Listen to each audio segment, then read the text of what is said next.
Welcome to the Hollywood Scholar. I'm Jed Morgan, and with Witcher Season 3 fast approaching next summer, a little bit more information has been released about the subject matter of this season. And as we know from Season 2, the source material is not going to be what's adapted into this show, and from what we know of a recent former Witcher writer coming out and saying that the writers actively dislike the source material, there's a reason for that disdain and that disinterest in adapting the source material accurately. So season 3 is just up in the air. Who knows what it'll cover? But one thing that we do know it's going to cover is the rats. And for those of you who don't know, in Time of Contempt, the book which this season will supposedly be covering, Ciri gets separated from the others and at the very, very end finds herself in Nilfgaard and is alone, and she kind of falls in with a group of misfit outlaws called the Rats, and they're very, very violent individuals, and this shows a darker side of Ciri that really instigates a character development within her to be the badass that we know from The Witcher 3, the video game, for those familiar with that. The reason why I didn't say this was a spoiler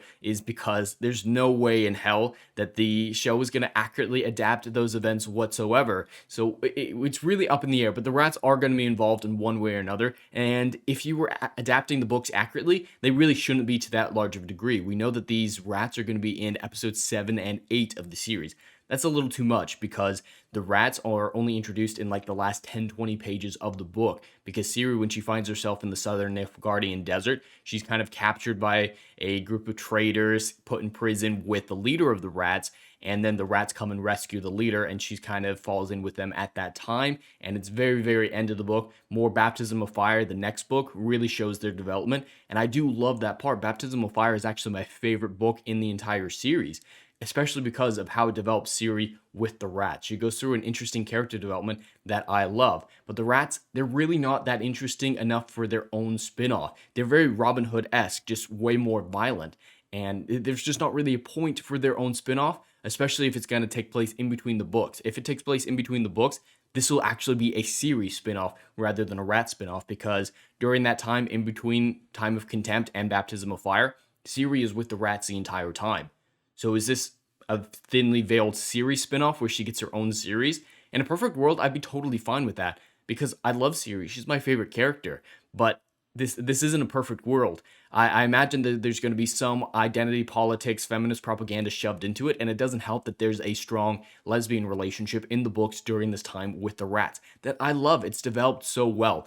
But this is some really interesting news that we have about this rat spinoff. It just doesn't make very much sense to begin with. And I have this article here from CBR that just kind of has it right up there for us. The spinoff will focus on a controversial gang of misfits, the Rats. And this is just really weird to me. That's going to be the through line of this video, is in a perfect world, I might be okay with this. I might be okay with the series spinoff, but this isn't a perfect world.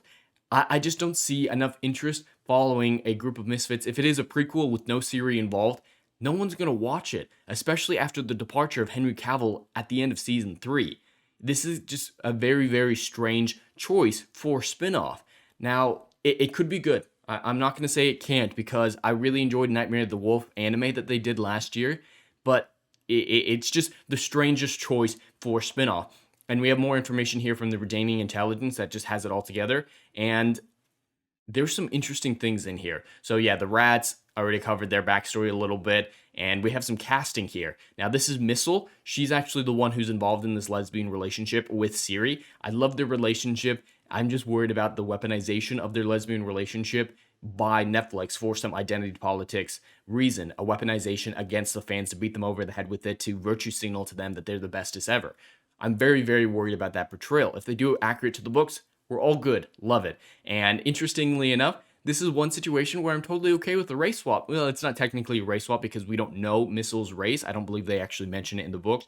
But geographically, lore and canon-wise, it makes sense because this is the southern Nilfgaard Desert. This is far to the south, and we already know that Zerrikanians, who are also far to the south, a little southeast, are black as well. So if anyone were to be diverse, it would make sense for a lot of the rats and southern Nilfgaardians to be more diverse.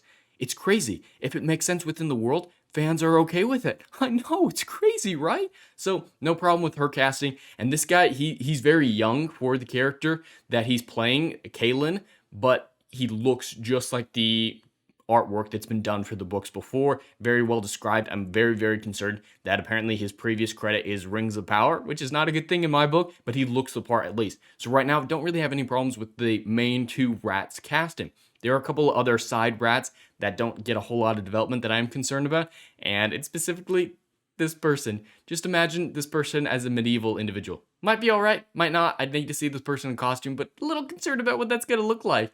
And then there's this individual who, she looks fine. She looks very Polish, Eastern European, so that's actually very good casting, very on point with that one. And yeah, it's weird that they're getting their own spinoff. I don't see them having enough material to warrant such a spinoff. If it's a prequel about them forming, you can tell that in 10 seconds. And if it's actually Ciri spinoff, that's all featured in Baptism of Fire. So why are you taking the story that Ciri has in season 4 and featuring it in a spinoff?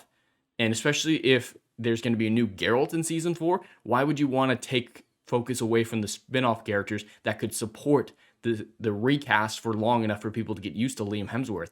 It's going to be a really strange and weird situation no matter what they do with this spin-off. I just don't see any potential chance of this being good in current Netflix, current Witcher universe with the current writers who absolutely hate the source material. But there's no actual red flags yet, just a lot of weird flags. No red flags, just weird flags. And as I always do end these videos on, the petition for Henry Cavill's return and the replacement of the Witcher writers to people who actually care about the source material has reached 263,000 signatures, and it's still going up and up and up. I can't wait to see it cross 300,000 and so on and so forth. I really hope that it means anything. I doubt it. These petitions never do. But as I always say, it is interesting to see how many people care to this strong of a degree to come out and make this statement, to sign this petition, and it's not going to change anything. Absolutely not. It's way too late in the game for that. They need to restart the entire Witcher franchise to really get things done right with Henry Cavill. And that's going to be a very far down the road situation, just like it is with Superman. They need to do the same thing to Geralt that they're doing to Superman. And it's got to be 10 years later, just like in the case of Superman. But anyway, that's all I have for today. I'd love to hear your thoughts in the comments below. Please like and subscribe, and we'll see you in the next video. Anon.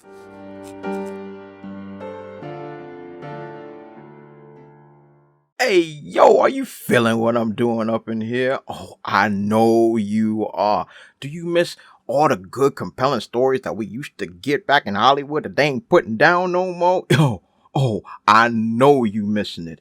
So check out my book series, Odyssey of a Phoenix, a mythological epic about philosophy, morality, and modern-day mental illness issues, baby. Book 1, Down in Flames. Book 2, Apocalypse Then. These are currently on sale. What are you waiting for? Get your hands on them. And we got Book 3, Kill the Dark, is coming down the pipeline. Just wait for all the good stuff that's dropping. You ain't gonna be disappointed, fam.